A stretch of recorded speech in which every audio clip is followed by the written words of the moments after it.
मिफ्ता साहब, अब आपको क्या लगता है, एक तो हफीज शेख साहब और दूसरा वजीर आजम, अखलाकी तौर पे वजीर आजम साहब जो है वो मुस्ताफी होंगे या क्या लग रहा है आपको? अखलाकी तौर पर दोनों को मुस्ताफी हो जाना चाहिए। हफीज शेख साहब को भी छोड़ देना चाहिए, और क्योंकि असेंबली ज़ाहिर है इनको रिजेक्ट कर चुकी है, और वजीर आजम साहब ने एक बड़ा हवा बना लिया था इस इलेक्शन को। पीडीएम ने भी इसको बड़ा वो कह दिया था कि ये टेस्ट है।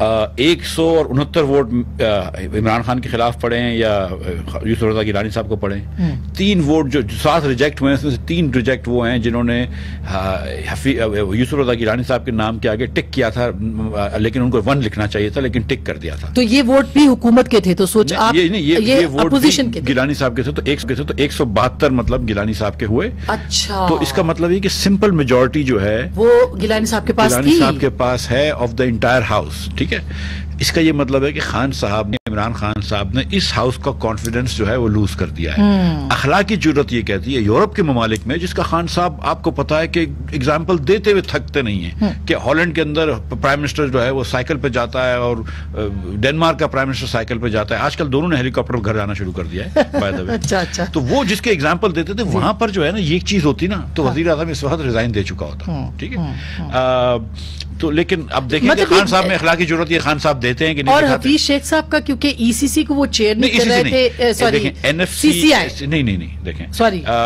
जो एनएफसी के लिए जो कमेटी बनती है नए एनएफसी अवार्ड के लिए, जो कोर्ट की में आप गए थे, वो आप ये लेके गए थे कि वो ईसीसी को चेयर नहीं कर सकते। ईसीसी नहीं, एनएफसी जो है नेशनल फाइनेंस कमेटी की जो कमेटी बनी है, उसको वजीर खजाना चेयर करता है। ये वजीर खजाना नहीं थे, एडवाइजर थे, लिहाजा फिर इनको इमरान खान ने वजीर खजाना बना दिया। जब वो वजीर खजाना बन गए तो अब वो उसको इनके अंदर 6 महीने में इलेक्ट होना जरूरी है। आज क्योंकि हाउस ने इनको इलेक्ट नहीं करा है तो अब वो वजीर खजाना नहीं रह सकते। लेकिन सच्ची बात यह कि अब तो इनको इस दफ्तर में रहना जो है वो मेरे ख्याल से तो अखलाकी तौर पर तो मुश्किल है। आज वैसे जिस तरह से गिलानी साहब से उनकी नफीसा बातचीत हो रही थी तो ऐसे लग रहा था कि वो बड़े कंफर्टेबल थे, चल भी रहे थे। उन्होंने आगे बढ़ के सबसे पहले उनको मुबारकबाद भी दी, और उससे उनके जेस्चर से ऐसे लगा है कि जैसे वो पीडीएम के साथ भी कंफर्टेबल रह सकते हैं आगे जाके। नहीं और रहे भी हैं नफीसा वो। जी आवाज देखिए, मेरे ख्याल से कि मैं वो चंद दिन पहले हफीज शेख साहब आए थे, राजा परवेज अशरफ थे, मैं भी थी, और काफी हमारे और पीपल्स पार्टी के लोग थे, और वो वोट मांगने आए थे। तो हमने तो उनको यही एडवाइस किया कि अगर आप जमहूरियत की बका के लिए, और वैसे भी आपने बहैसियत अखलाकी जुर्रत करें, आपने वजीर आजम गिलानी साहब के अंडर बहैसियत वजीर खजाना सर्व किया था, तो आप एक अखलाकी जुर्रत करके उनके लिए आप दस्तबरदार हो जाए। हमने तो उनको ये सजेस्ट किया था। अच्छा। और अब तो मेरे ख्याल से अब ये एक और अखलाकी जुर्रत करें और ये मुस्तफी हो। और मेरे ख्याल से ये पाकिस्तान के ऐवान 19 करोड़ अवाम की अक्कासी करता है। ये उसकी अवाम की ज़मीर की आवाज है, ये जमहूरियत की आवाज है।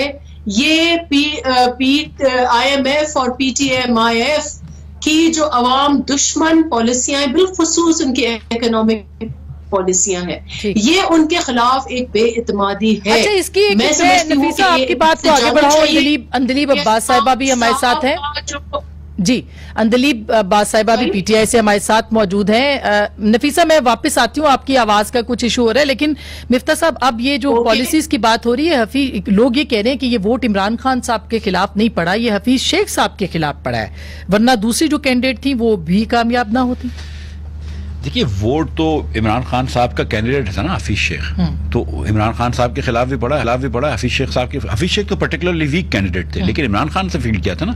जैसे शुरू में उन्होंने अब्दुल कयूम साहब को वो टिकट दी थी उधर से बलोचिस्तान से, पता नहीं 26 करोड़ रुपए 70 को, अब्दुल कादिर साहब, माफ कीजिएगा, ठीक है। अब्रो साहब को टिकट दी थी, जिनका कोई बहुत करीबी रिश्ता हो गया है गवर्नर सिंध साहब से, तो अब्रो साहब को टिकट दी थी उन्होंने सिंध से। फैसल वाडा साहब को टिकट दी थी। तो जब आप इस किस्म के लोग इलेक्शन में डालेंगे, और पीटीआई के MNS कह चुके हैं कि 2.5 साल से खान साहब के दर्शन नहीं हुए थे इनको, कम से कम ये कि इलेक्शन की वजह से खान साहब 2-4 दिन असेंबली में बैठे, इन लोगों से मिले। तो अब सच्ची बात यह है कि देखें, इलेक्शन पहला खान साहब मलीर में हारे, उसके बाद उसके बाद वो हारे, नौशेरा में हारे, जो कि इनका घर है। नौशेरा में जाके हराया पीटीएम ने इनको, घर में जाके मारा है। फिर वजीराबाद में हारे। डस्का में अगर वो अगवा ना कर लेते 20 लोगों को और उनको एक, तो फिर वो भी हार चुके थे, जो बाकी रिजल्ट थे उसमें हारे थे, वसीले अगवा किया था। तो कहीं हारे हैं, कहीं रुसवा हुए हैं। अच्छा। आज जो है वो दोनों हुए हैं। अच्छा, अब अंदलीब क्या कहेंगी आप, क्या अखलाकी तौर पे वजीर आजम को मुस्ताफी नहीं हो जाना चाहिए? देखिए, अखलाकी तौर पे बात करती हैं तो रात की वीडियो देख लें। मतलब इससे पहले कि मैं आप कुछ कहते हैं, अली गिलानी आके कहता है ये मेरी वीडियो है, और उसमें वो दो चीजें कह रहा है। एक तो वो वोट को किस तरह जाया करना है सिखा रहा है, नंबर 1, और फिर बाकी जो वीडियो है उसमें रेट तय कर रहा है, और एक बंदे का नहीं, बहुत से बंदों का। अच्छा, हमने क्या किया, हम उसी वक्त गए इलेक्शन कमीशन के पास। हमने कहा जी गिलानी साहब ने जो हम कह रहे थे, जो सुप्रीम कोर्ट कह रहा था कि करप्शन ना होने देना, आपने कुछ नहीं किया, आपने जमीर फरोशी की, वो बाजार लगा के बैठा हुआ है, ये उसने एतराफ कर लिया जुर्म कि ये मैं हूं, ये मेरी वीडियो है।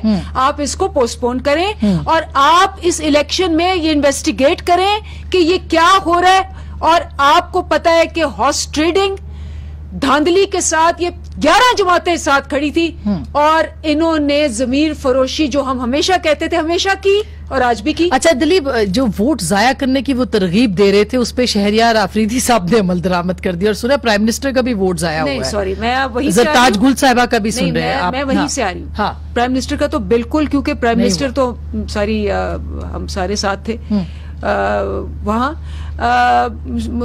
आफरीदी साहब ने तो बाहर आके खुद उसी वक्त बता दिया था। 4 हमारे रिजेक्ट हुए हैं, शायद 2 या 3 उनके रिजेक्ट हुए हैं, लेकिन वोट खरीदे गए हैं।